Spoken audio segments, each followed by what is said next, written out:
I want you to fire me.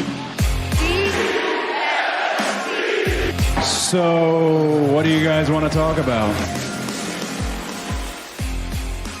What's up, everybody, and welcome to Elite POV, where it's podcast time, and you know what that means. I'm one of your hosts, Phil Cataldo. You can call me Philium. And as we know, we're doing this show a little bit early this week because AEW is going to air Rampage a little earlier this week due to NBA All-Star Weekend. It is airing at 7 p.m. Eastern. So we are on a time crunch, so I want to make sure we get to everybody's thoughts in the show. So we're just going to introduce everybody at once. We have The Draw, Jackie Rodriguez. We have Kimmy, and we have Kyle. Hey! What is up, everybody? You know, same old, but we're doing the show early. It's getting naked early now. We get naked nice and early. My God, Kyle. Unbelievable. What a way to start a Friday No late night. night early. No late night nakedness, Jackie. Early. We'll get all the promo out of the way early. If it's your first time listening, welcome. We do this show usually every Friday at 7 p.m. Eastern on youtube.com/ElitePOV and twitch.tv/ElitePOV. If you guys like what you hear and you want to support us, there are two ways: patreon.com/ElitePOV and shop.ElitePOV.com to get all of our great merchandise. Now, we have a bit of news going into this week, which actually pertains to a great show that we have started up that's hosted by Kimmy called Honor POV. Kyle, would you let them know about the Ring of Honor news? Yes. So, yeah, Kimmy hosting the Honor POV side of things. And speaking of Ring of Honor, it was announced. It's official. Well, now they announced that the tapings are going to be filmed, was it at the end of the month, and Universal Studios. So the same stage that they are doing Dark and that they do the Dark tapings at. You know, you're welcome, because we mentioned that in the show many times before. And basically, we are gonna take credit for that.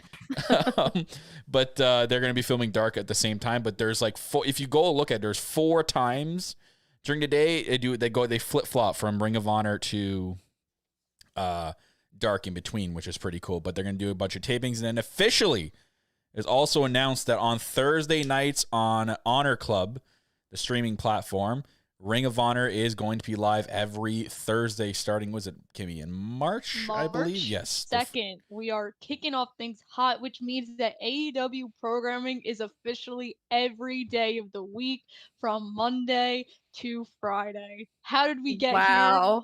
I have no idea, but I will say, for all my Honor POV fans, we've been talking to some special guests we might have on the show, so stay tuned for Kimmy surprises. Well, there you go. And then Ring of Honor, sure to be one hell of a show. I know that I've seen a lot of people that are keeping up with a lot of independent names or people that have been on Dark doing things on social media, almost like getting ready for the show. So there's probably going to be some notable names that'll appear. I'm going to assume that he's going to jam-pack that first taping, and it'll be some names that appear that no one knew that they were Ring of Honor. So I can't wait for that. I can't wait to see the storylines that they're going to start with that as well. It's exciting stuff. And then, technically it's 5 nights, even though Tony Khan has said that Ring of Honor is going to be its own separate entity, even though he owns it. So we're just not going to get crossover. You know what I mean? Like, it's not going to cross over into, like, something that happens on Ring of Honor is not going to cross into Rampage the next day. So, it'll be 5 nights of something owned by Tony Khan in a way then. But it's exciting stuff for anyone that was patiently waiting for Ring of Honor. I'm excited for it. I'm also hearing some things from some other people that I've talked to that on the streaming platform Ring of Honor Club is for now, but they are currently looking at getting that on TV in the future. So that'll be good, at least if they can get on some sort of platform on Turner and get that on TV. But I'm excited. And they are also actively looking for wrestlers to sign to Ring of Honor full-time. Am I the only one who has an issue with this? Not necessarily Ring of Honor, but the 5 days of programming. Well, they need to get rid of something. Darker Elevation, they need to condense that into one show. It's too much. But again, when you have an oversaturated roster, this is the issues you're going to have. And again, but Ring of Honor doesn't. Ring of Honor is great, and I want it to succeed, and it's amazing, and all that great stuff. But as wrestling fans, one of the biggest reason why AEW in the beginning appealed to people like me is because WWE oversaturated the market. It's too much, and And I get there's no crossover between Ring of Honor and Dynamite in a perfect world, but as AEW fans, you're going to want to see the product that Ring of Honor is due to the fact that Tony Khan is the one booking it. So if you like the booking, it's just another show you have to watch. It's too much. And they don't even have to do that much. Make Elevation and Dark one show. But then my question to you is, there's already wrestling every day of the week already. Yeah. So do you also have a problem with that? Because now every market. Absolutely. It's too much. It's too much. If you're a WWE fan, it's way too much. Because if you watch the NXTs, the NXT Level Up, if you watch all these shows and you're watching the specials and you're doing this and the Saturday pay-per-views and everything they have on the network, it's cool if you can come in and out as you please. But if you're trying to watch all these shows live, it's a lot. And that's what affected WWE before AEW was started. So like and I get the way AEW, the business model still doesn't change because you only need them to be at TV at most 3 days a week. And that's a pay-per-view weekend with everything live because most of this is going to be taped. But I don't know. It's just way too much, in my opinion. Well, the good thing is no one's going to make you watch it. So if you miss a couple of weeks, you can catch up and binge a couple of episodes like if you were to watch a Netflix show. Yeah, I guess it's like having, it's there if you want to watch it and if you want to consume all of it. For the avid, fan who desires to, to watch wrestling every day. And for the more casual fan who wants to tune in, a couple days a week. Like for me, I watch Dynamite and I'll tune into Rampage. I don't know that I'm going to be watching wrestling 5 days a week, but if it's Dark there Elevation, on a weekend, if I want to watch it. Dark and Elevation, I don't watch from start to finish. I'll go and look at the card and say, okay, I'll watch that match. And then just kind of skim through. Like I for like an hour and a half episode of Dark Elevation, I'll watch like 10, 15 minutes of it. But don't you think that Ring of Honor is going to kind of function, whether Tony wants it to or not, it's going to eventually end up functioning like NXT did, where it's like, that's where you test people out. So then what's the point of it then? It's its own separate brand. The issue is with AEW, and I've talked about this, is that AEW has too many people on the roster already, which is why instead of cutting people like WWE does, Ring of Honor is going to have separate contracts from people. Yeah, but then you have like your Ring of Honor champion is Claudio.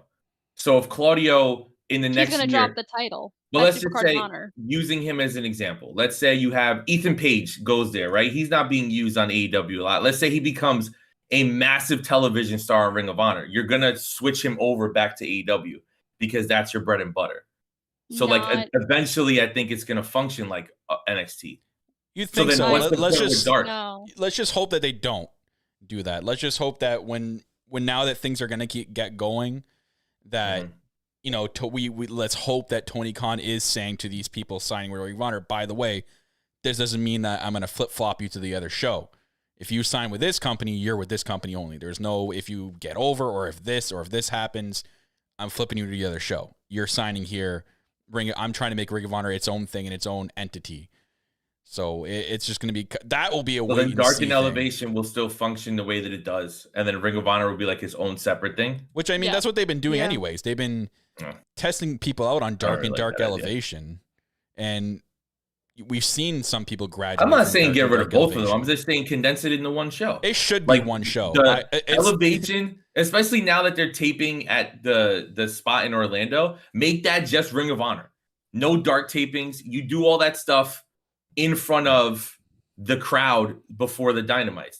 You make Elevation and Dark one thing, and then let's say if you're using Dark, the tapings are, like practice essentially. You're running house shows now, so that's getting people practice. And you could do Dark tapings before Ring of Honor, right? So you're still getting that, but you're condensing it a little bit and giving people a little bit of a break. There is no, and you're right, because there's no difference between Dark and Dark Elevation. There really isn't. No. It's the same. Only difference is it's where it's taped. Yeah, it's the same exact concept though. So that I agree should be combined.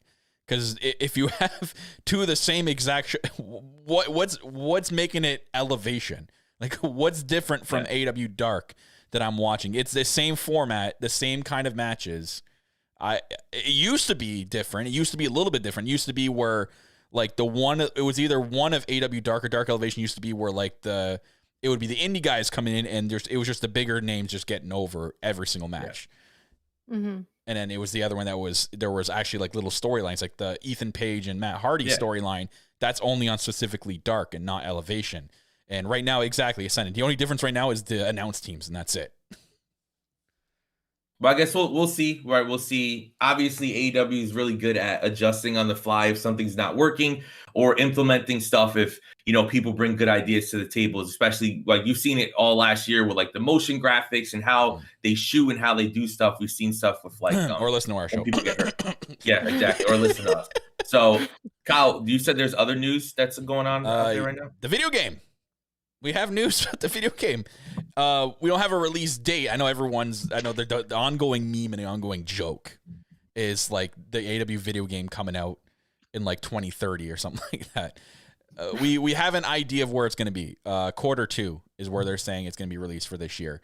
So that's around AEW June. Double or Nothing time. So I imagine if they're going to take something that WWE does fantastically with advertisement, is you do Double or Nothing presented by AEW Fight Forever, and you heavily push and advertise the video game to get sales, because that's going to be a few months into 2K23, and you're going to want to try to get a bunch of those wrestling game nerds to want to play Fight Forever, even though they're going to want to as well. But you kind of want to gain some more audience for that video game, and they were it was cool. Today they had an IGN showcase. And they showcased a little bit of Bryan Danielson against Hangman Page, and I love they did like a little transition video where like it went from real life to the video game, and you can do the similar things. So that's my guess and assumption is they're gonna, I would at least release it with the pay-per-view. And my one thing, and I hope that if they do listen to this show, they listen to this more than anything. As someone who listens to a lot of podcasts that talk about video games and has for the last couple of years, launch is the most important thing. Yeah. If you come out with a buggy game at launch, I don't care what company it is, you're dead in the water. Was it 2K20? Was bad. Horrific at launch. Yeah. It didn't matter what they did, the fixes they made, players didn't come back. So with the fact that 2K23 is coming out in a couple of weeks, right? Because it's in March. Yeah. And, that's going to have its pluses and negatives, and they'll get through it. But it's an established product. Just like Madden, just like 2K, it doesn't matter. People who are going to buy them are going to buy them. Like I buy WWE 2K every year. Even I bought 20, right? It doesn't matter to me. I'm in. So AEW doesn't have that audience yet. So if it is second quarter, I hope that it's fundamentally ready for second quarter. Because even if they have to push it back to third, fourth quarter, fine. But just please don't have it be buggy. Also, don't have the expectation. You have to start rolling out. Yeah. You have to start rolling out. We know that there was an issue with who's going to be available at launch. There needs to be DLC roadmap so people know, like, oh, hey, I picked up this game. FTR is not in it at launch. Oh, in 2 months, they're a part of the DLC. 2K23 does a great job. Well, WWE does a great job at showcasing what's to come. So maybe you're a fan of a certain wrestler. They're not in it at launch. It's these important things. And I know like Kenny Omega is an avid gamer, so I'm sure he's thinking of these things. That's my only fear. I'm sure the game will be a lot of fun, right? It's No Mercy based on that game. That game was legendary. Exactly. That's what people have to have the expectations of. You can't go in expecting this to be 2K. and with this game is going to be more arcade. The graphics are going to be more arcade. Original goal from day one with this game is to emulate and have a modern version, AEW version of WWF No Mercy, which was one of the most popular video games of all time. Ever. So, go in with that expectation, because there's a lot of people I know that are going to go in expecting 2K and shit all over it. And you know what? That's your fault. That's your own damn fault. Yeah, and you got to nail it at launch. Yeah. Any bugs, any issues, hopefully it is. I mean, no game is perfect at launch, but hopefully that's what I'm assuming is taking so long too, right? Like this game is probably already supposed to be released by now, and it's been delayed so long. I hope that even during that time, trying to get the rating right and all that stuff, and they had to redid the cover. Redoing the cover takes like a day. That doesn't take months on it. But I hope it was during those months or a year now, that they've been fixing a lot of bugs maybe. And, like you said, I imagine Kenny was sitting down and probably playing the game like hours on end and trying to find anything, because him being so passionate about video games and him being on the team to make this game, that he's going to want to make sure that this first video game of the company that he's part of is a hit at launch. Yeah, absolutely. Any other news, Kyle? They announced a bunch of dates coming up for AEW. They're going to a lot of places. They're going to Sunrise, Florida, I believe, coming up in April, where the Panthers play. Going back to a few arenas like Baltimore, the UBS Arena. But most importantly, May 10th, they're going back to Detroit, to the Little Caesars Arena. And this is the same place last year. The last time they were at this arena was Blood and Guts. Oh, interesting. So, especially the way the women's division is looking. Yeah. Maybe? Who knows? No. Yeah, we'll see. But that's all we have for the news right now. Let's dive right into Dynamite from last night. I'm very interested to get everybody's thoughts because as far as myself, I did not enjoy the show. I can't speak to the women's match because I fell asleep during their entrances because I was so bored with the show.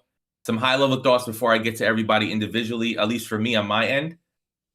I thought in a bubble, the matches would have been okay, but there's a quality level that Dynamite runs at. And it almost seems like if you would have told me half the roster had COVID, I'd believe you. If you would have told me Tony wasn't there this week, I'd believe you. I just thought the placement was weird. The match types were weird. I understand, Jeff Jarrett's dad dies, so you want to kind of showcase Jarrett. Put him in a singles match, like how you used to do with we're going to showcase somebody, put him in a ring with Frankie Kazarian, let's have a great match. I think it would have been better suited for what they were trying to accomplish with showcasing the Jarrett name in a singles match, because that 8-man tag was all over the place. Yeah. I don't understand why you bring out the Gun Club afterwards when you're still going to do individual promos for the Acclaimed and the Gun Club later in the show. AEW is usually good at kind of doing the most with the time they have. I thought Mark Briscoe's great. So happy for him that he's officially signed to AEW, and all love to him and everything that he's going to have in the future with his career. But that's a Rampage match. It doesn't make sense. I would have rather seen Swerve and Dustin on this show, because I think they did a good job of building it on Rampage. As always, it's not the worst thing in the world, but obviously the bar for Dynamite's way higher than a lot of other weekly shows. So it just didn't hit where I wanted it to. And then just the placement of a few things. Why do the Hangman beat up if he's just going to come out like nothing's wrong later? I don't know. It was weird. But Jackie, I want to start with you. What did you think of Dynamite? Just top level thoughts, and then we'll get into the matches individually. Yeah, I mean, overall, like you said, there are some certain expectations that we have of Dynamite, because Dynamite always delivers at this very high level.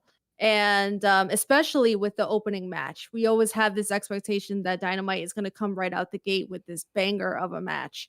And that opening match for me just fell very flat.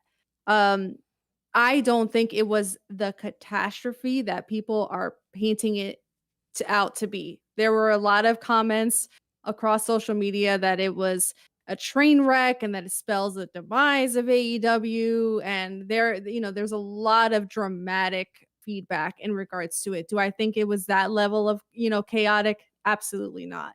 But in terms of, the ebbs and flows of the highs and lows, this was definitely a lower week. And I think that I'm hoping come next week, especially heading into the pay-per-view, that we start to see AEW come back and bring the hype, especially leading into some of the storylines and the matches that we're going to see going into Revolution.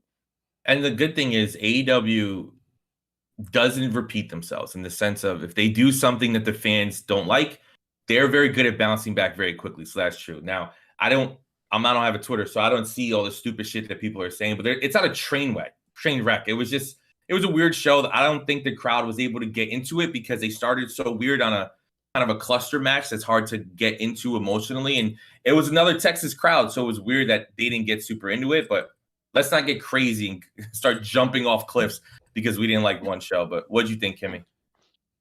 So I think the main thing that a lot of people need to realize is that everything is hit or miss when it comes to wrestling. There's going to be good Dynamites and bad Dynamites. And if you do look at the ratings have dropped. This is now the third week in a row. I'm not saying it's a catastrophe, but I think Tony Khan's aware of everybody. I think he sees it. He understands the problem. Don't worry. I think the thing with Jarrett, I think he had to be the opener, just because the thing was, everyone didn't expect that 8-man tag to even take place. I didn't see it because I was in class, but people were like, oh, Jarrett's not going to wrestle. There's no way. But he decided that on his own. So I didn't mind, I guess. Like I said, I didn't see it. I don't know how bad it was, but like I didn't mind him like being in that because they are trying to continue a storyline. Because I do believe that Jarrett and Lethal will be one of the teams in the Fatal 4-Way at Revolution. And I think the other thing I'm sorry.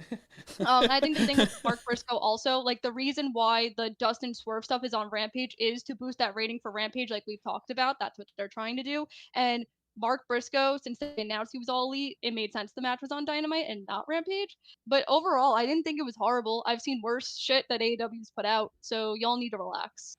Fans, calm down. It's not the end of the world. We've seen worse. What do you think, Kyle? Yeah, I saw some pretty ridiculous takes, I guess you can say, about Dynamite this week, and I'm like, bro, what? But, you know, croutons are going to crouton. It is what it is. But, yeah, it wasn't, you know, it didn't hit. It was an okay episode, I guess, of Dynamite. You know, there was some stuff that I liked, some stuff that fell flat, and it could have been the way they positioned some matches. But, you know, Kimmy said it, too, that not every week you're going to hit, right? There's going to be some weeks where it doesn't hit. We've seen that in the past, but AEW's got that consistency of always coming back with a bounce back show the week after or a couple of weeks after. They always recover pretty well in a sense. So I imagine they will, especially with the next couple of weeks kind of building towards your last couple of weeks building towards a pay-per-view. They already have like 5 announced matches so far, and they're all really exciting matches. Every match they announced, I'm looking forward to.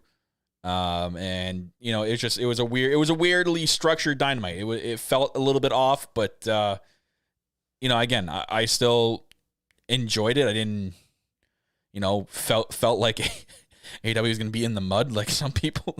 They were just. I was reading. I'm going like, what? Like, I know wrestling Twitter is ridiculous. Like, I know.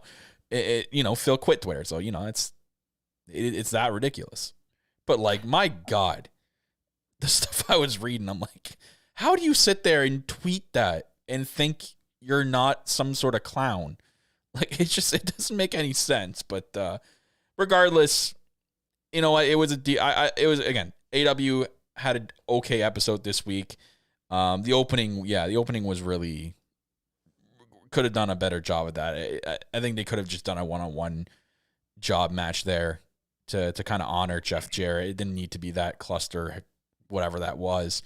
I understand they're building towards a tag team thing now with a very interesting match at Revolution, which, you know what, Jackie? I kind of want to ask you about it. Do you think maybe your boys will be in that match at Revolution? Yeah, I texted Phil and I said if FTR doesn't somehow work their way into that casino tag team match to qualify, I might just I forget how I worded it, but I think it was something along the lines of I might just yeet myself into a hill of fire ants. Because they said it was casino, so does that mean there's gonna be a Joker tag team? There's a Joker tag team, yep. And I would like to think that is where it's headed, but there's no telling. I don't want to get my hopes up because I don't want to be let down. Yeah, I found it. She said, all I know is that if FTR is not in the Casino Battle Royal match, I will throw myself into a pile of fire ants. I was close. Ow. That's gonna hurt, Jackie. Where are you gonna find a pile of fire ants? I could look. They got that in the barrio. they got your piles of fire ants at every corner. The barrio has a lot of stuff, Kyle. Man, you're really shady. But no, a girl can dream. But like I said, I'm not gonna get my hopes up because I'm not trying to get let down either. But in a perfect idealistic world, never say never. Let's just say that. Hey, look at that. The phrase used all the time in wrestling. Never say never. Never say never. Gotta love it. So I guess we could kind of use that and transition.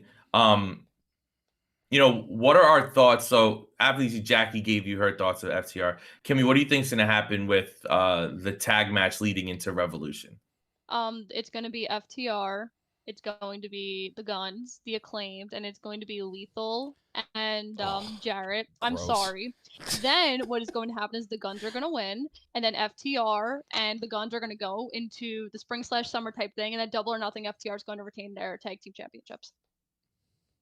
Gonna retain or win it back? They're When gonna would they win win it it? back. Oh, That's what I okay, meant. they'll win it back. Double or Nothing. Double or Nothing. Okay.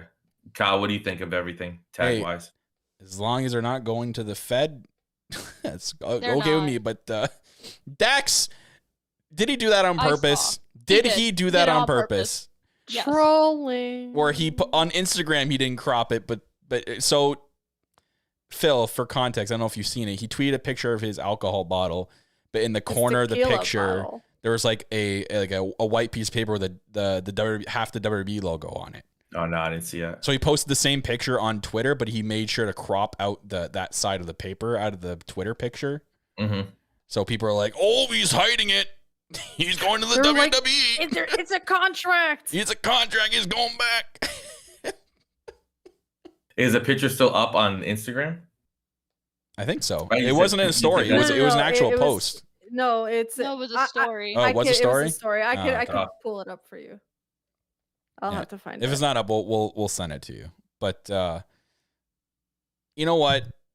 This is a very interesting concept, the way they're doing with these tag team titles.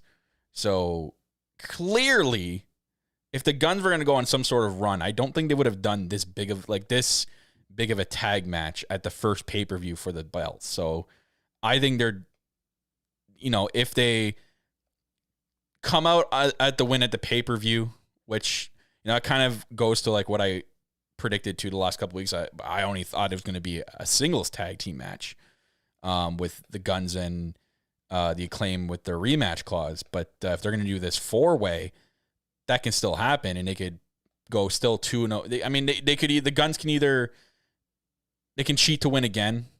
I can kind of foresee them doing that again. They cheated to win the belts. They'll cheat again at the pay-per-view. And then maybe the match with FTR at Double or Nothing is like there's no rules or something like that.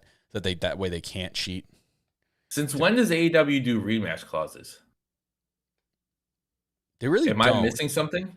I've never 'Cause heard. that caught me off guard. That was super weird. I've never Can't heard someone recall. say I'm my rematch clause. That I have. I've never heard. I don't think I've ever heard someone say that. And I know they've kind of like quietly got rid of the rankings, but it's like a weird.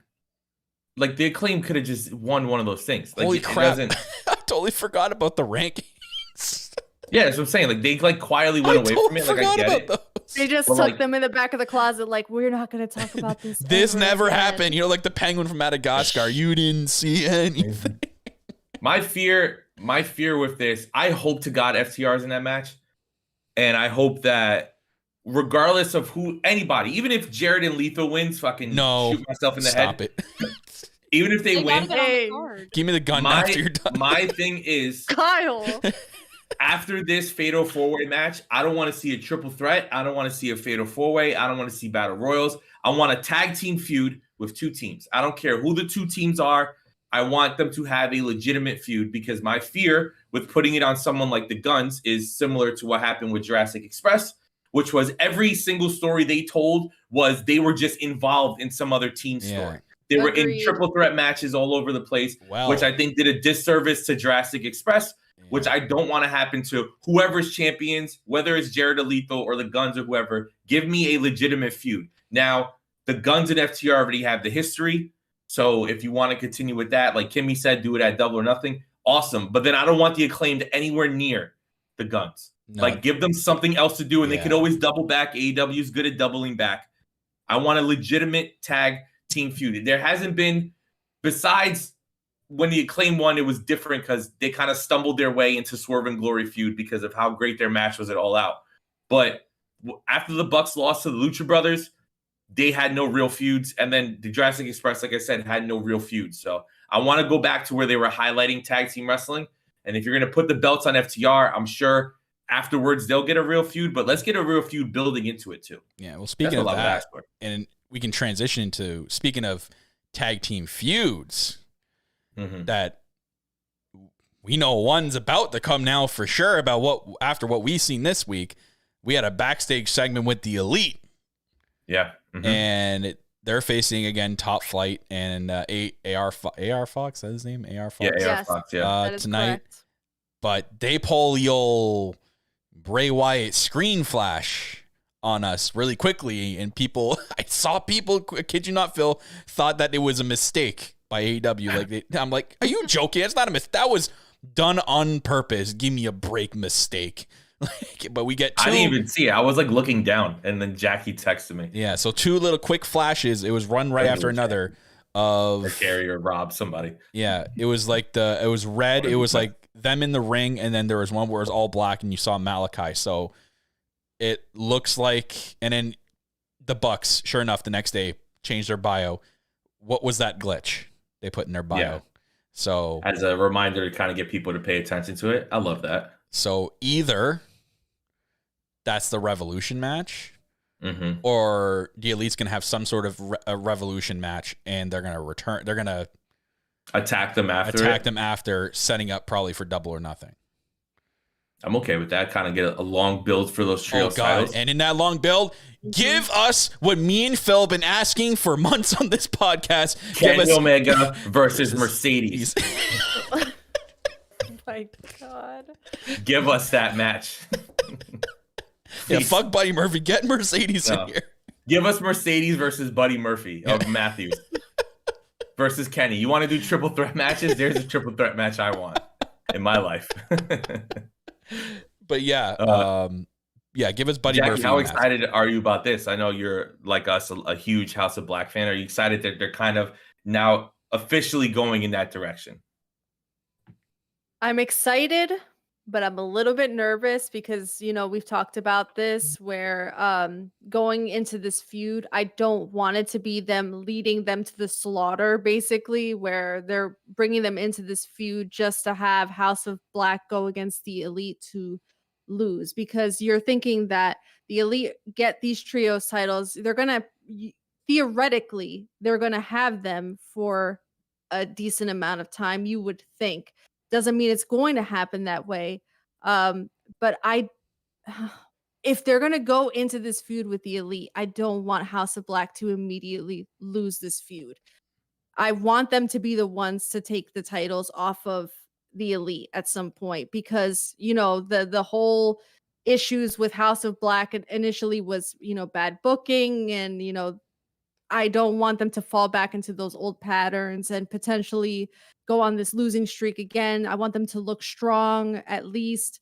So I'm excited about the potentials for the feud. I'm excited for them to go into it, but I don't want them to come out on the losing end immediately. So I just want to see how they're going to play this out to make them look good in the process. Honestly, I'm so desperate as a House of Black fan. I don't even care if they lose. I just want them on every single Dynamite. For as long as this feud is going, right? Whenever you're in a feud with the Elite, like 9 out of 10 times, you're going to be on Dynamite. So I want to see House of Black no less than 9 out of 10 times. They don't have to be in the ring. They don't have to have a match. I want to see a promo, a video package, a backstage, something. I need spooky them shit every week. Spooky shit every week. Yeah. I need some cool shit. We know that House of Black is excellent at it, and they have 4 members. So you could have people hey, this week is just Julia Hart talking about it. Next week's Malachi. This week is Buddy and Brody. Like, you could do cool stuff with it. And shout out to Buddy Matthews for becoming a heavyweight champion in Australia, I believe the company that is. So that's really cool for him there. So yeah, I just want to see them every single week. But Kimmy, are you excited about House of Black versus the Elite? Well, this was the original plan, that the Elite was going to lose eventually to House of Black. The only reason it got delayed was because they got the title stripped because of everyone's favorite person on human Earth right now, CM Punk.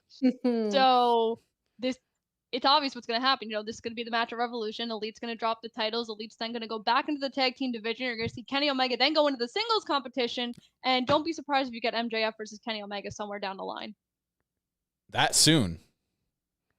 I'm just saying down the line. I'm not saying. No. I mean the trios match. You think it's going to happen that soon? Yes. There's only 2 Dynamites left until the pay-per-view. They've done it before where we've only had minimal matches announced for a pay-per-view, and they've... Listen, Revolution's going to be 6 hours regardless. What's the difference? I'm gonna go ahead on a limb here, and I'm gonna tell you guys right now that I actually haven't seen the results. So if you have, well, then I'm wrong. That AR Fox and Top Flight are gonna get a title match at the pay-per-view. Again? Well, they're probably gonna win tonight, and that'll set up the title match. They'll earn that title match at the pay-per-view. Maybe they'll do some like House of Black spooky shit, distracts the Elite. Yeah. All I'm saying is the first interaction between House of Black and the Elite where they're physically in the same ring together, I want to see some crazy satanic shit. I want to see them like fucking hold them up, arms open. Like, I want to see a fucking ass whooping. Like, I want to see them get their shit rocked and really establish. Exactly. Really establish brutality. You're going to get Rhea Ripley to come over here and whoop fucking Julia Hart's ass. But it's like, I want to see something that really reminds people like, hey, House of Black is no joke. And now Carrie's texting me, what a great idea. There's reports going around that Riho may be returning to TV soon. Oh, there's your female. They could have Julia Hart attacking Riho, which would then, get on Kenny's nerves because of Kenny and Riho's history. So there's a lot of ways that they can do this and really truly extend it to get to Double or Nothing. Because I don't know, I do agree with you, Kyle. I think it's a little too soon for Revolution, for House of Black and the Elite. And I think that with the Iron Man match, something's got to get cut. Because we could joke all we wanted about it being 6 hours. I hope to God it isn't. So and they could do an we already have 5 matches now. And you know what I'm saying? So like they could do something where maybe they attack the Elite and they're not even on the pay-per-view. Or like they're supposed to have a match that leads to an attack and that frees up time. Kind of like what they teased tonight with the Hangman and Kip stuff. I don't know. I think the options are endless there. I guess we'll see. We'll see. But speaking of that, so we get earlier in the night, backstage segment where Hangman gets attacked and they're kind of teasing maybe he won't be cleared for the match later with Kip, which of course doesn't end up happening. And we get Hangman versus Kip. Kimmy, what did you think of Hangman versus Kip in this spot right here? I'm happy that Kip's finally getting on TV. I think that, they talked about a lot on Dynamite that Kip was in one of the first Cowboy matches. Kip. Thank you. Cowboy Kip. Yeah. My buddy, my friend, old pal. Love him. But they talked about a lot that this was one of the first matches that was on the first ever Dynamite, or I think the second one, or whatever one it was. So Kip and Sammy were on the buy-in of the first show. So Kip won the first match and then Hangman won the second match because he won that Battle Royal to start the initial Double or Nothing. That's what commentary was saying. Got it. So I think it's a big deal that we're using Kip again now that he's healthy. So yay. But I'm excited for this Texas death match, It should be good. I also don't understand why it's a Texas death match and this pay-per-view is not in Texas. Oh, they announced it in Texas. Yeah, but this match is taking place in California. So I'm a little confused here. I think a Texas death match is like a old school match that they would just call a Texas death match. Yeah. You know what I mean? I think it has like a historic thing. I don't like it. Change it to California. You mislead. California death match. This isn't a live event. Yes. That's what they do in live events. They name every WWE live event. It's whatever the city they're in. Street fight is the main event. Listen. If everyone we're here in the Rochester AEW, street fight for the main event. If everyone else is going to shit on AEW and say the world is ending, then I could want one thing.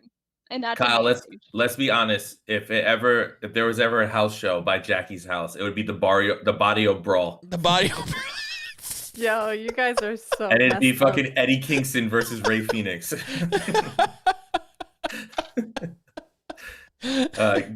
Adam says in the chat, though, Texas Deathmatch is a last man standing, but with the older name. So like AEW is all about paying homage to the old stuff, right? Yeah. So I'm sure Tony Khan saw that in with his dad in like 1984 in the ECW arena, and it was like Sabu versus fucking New Jack, and they stabbed each other for 45 minutes. Was ECW a thing in '84?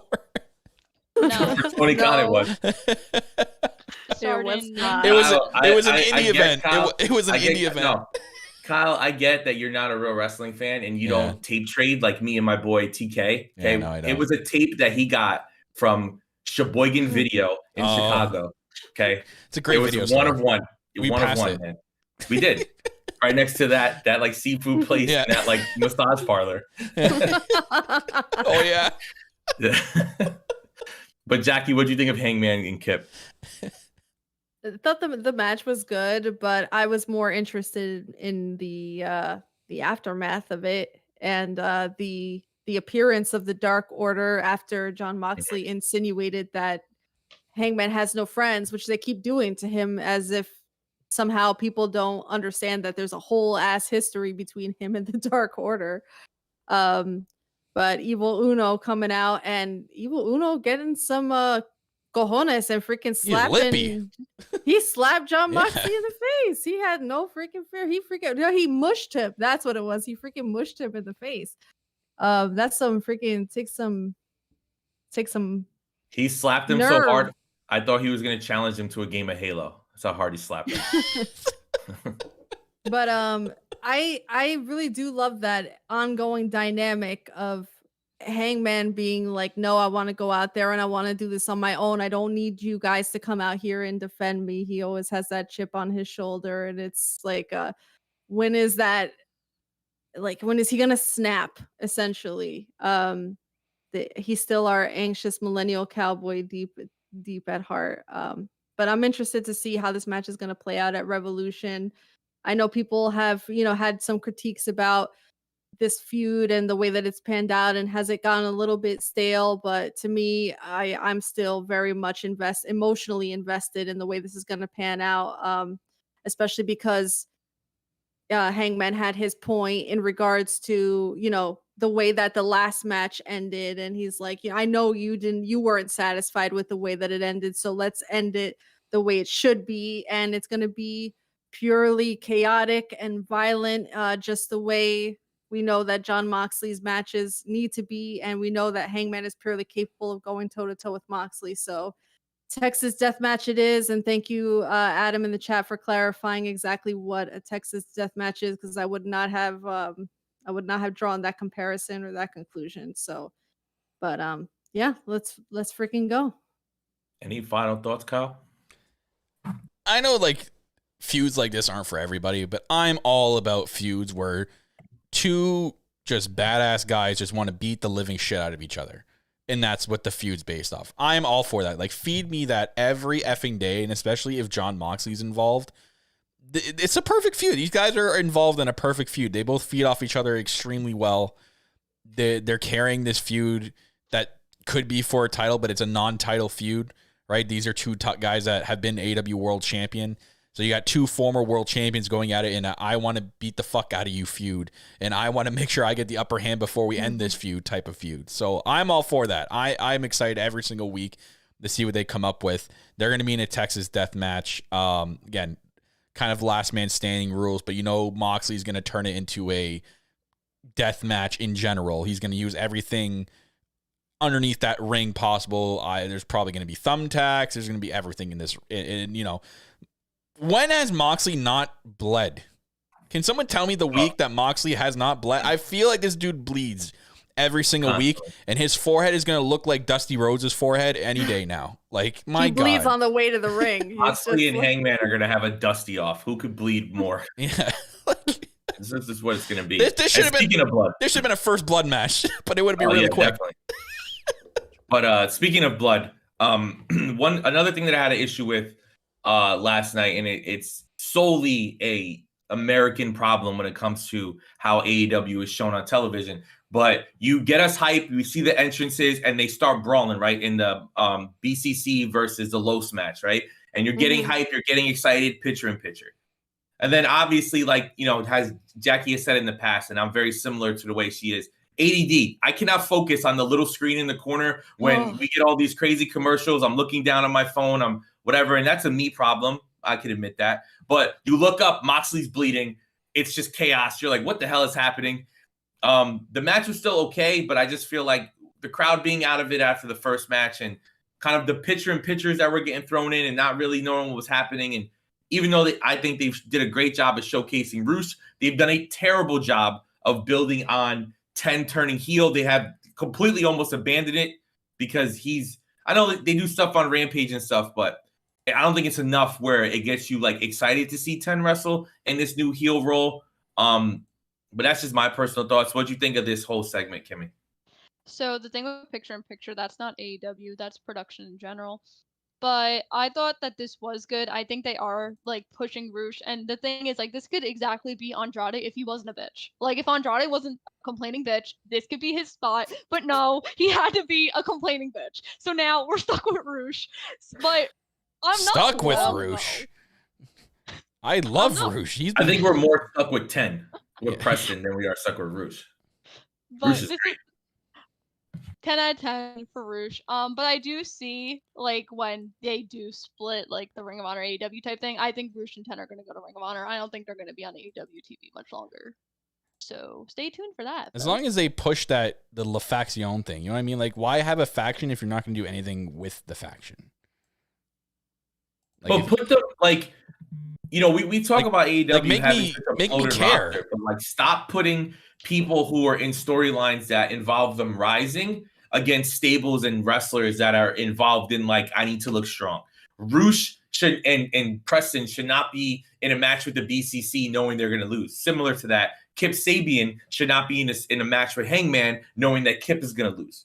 I'm tired of seeing Kip lose already. Like he aesthetically, everything that Kip, Penelope, Bunny, and the Butcher and the Blade got going on, I'm loving every bit of that. I think they need a stable name to really kind of bring it in. But like I'm tired of seeing like certain people lose. I want to see the Preston storyline with the Dark Order. I'm very interested in that, right? They did a great job when they turned him with the whole -1 thing. Let's do that, right?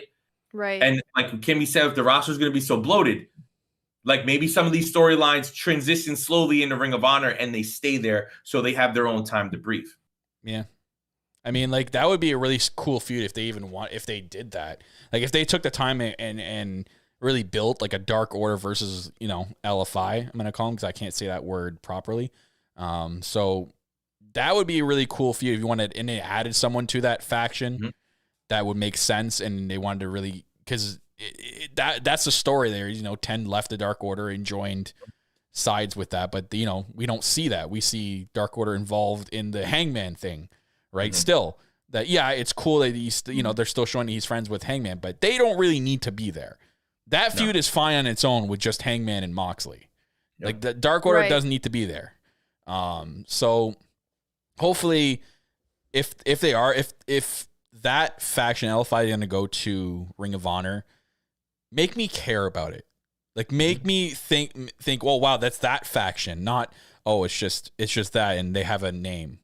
They're in a faction together. No, it's that's that faction. You know what I mean? Like, we say that thing for the Elite. We say those things for BCC. Like, you know, you care about the factions. There's some factions in AEW where it's like, okay, well, I wouldn't care if they weren't a faction anymore. You know what I mean? Like, whatever the Hardy business shit that like it was like Andrade and Matt Hardy. Like, it was a mess. Like, the Firm, even though I will give them credit every time they get TV time. It's excellent. Stokely Hathaway had an excellent promo tonight, right? Like, I think they're so entertaining, but like, if they didn't exist, would anybody care? Like it. Yeah, that too. They do a little bit of a poor job advertising that you're in a faction.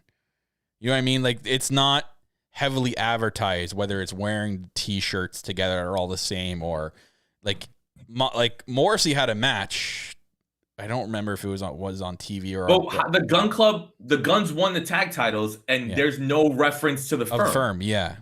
So like, oh my God, you're right. Yeah, I forgot. That I was thinking about it the other night. Like, they were in the Firm, so like, wouldn't Stokely be like, "Hey, good job. You know, like, we need to be more like the Guns. They were the first ones in this group to win the belts." Yeah, like there seems to be. It's like, yeah, cool. We can have factions, but all you're doing is putting a name, and you're not actually making me care about the faction. They need to do a better job on that.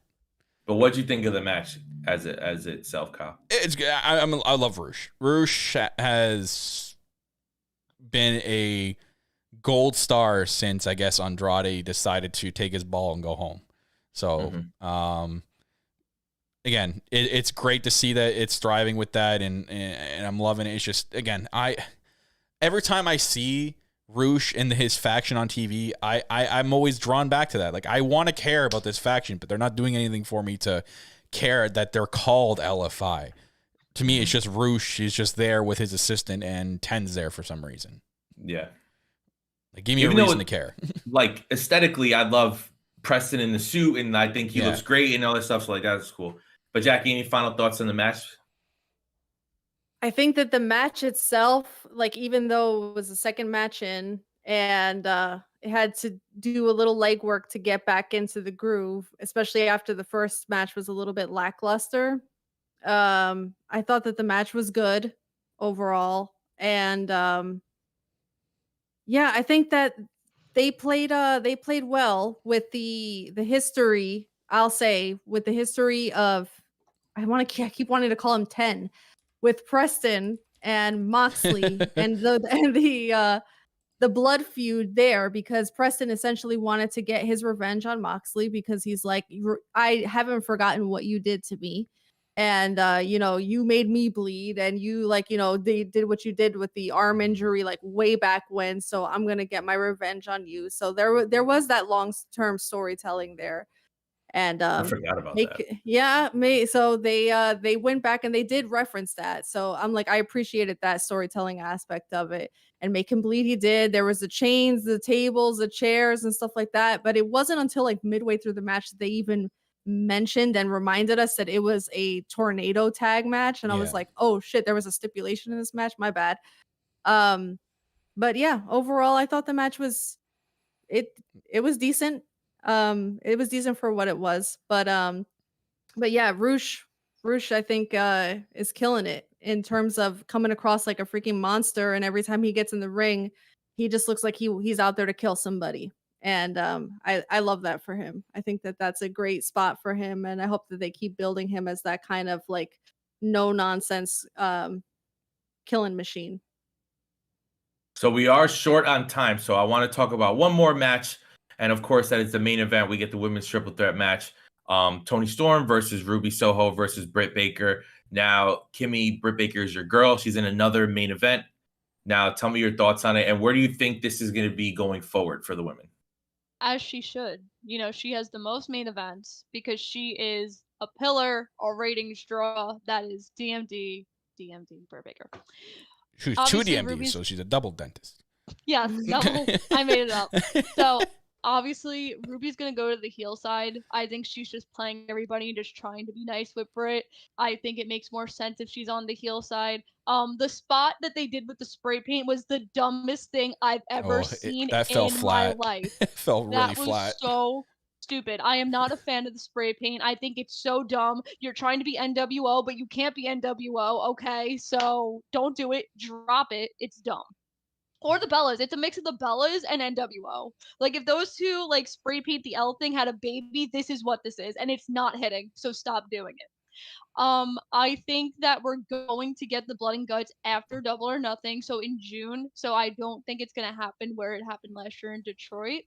But I think it speaks volumes that this main evented over, like, the Hangman Adam Page thing. It speaks volumes of how invested that they are in advancing this Blood and Guts storyline.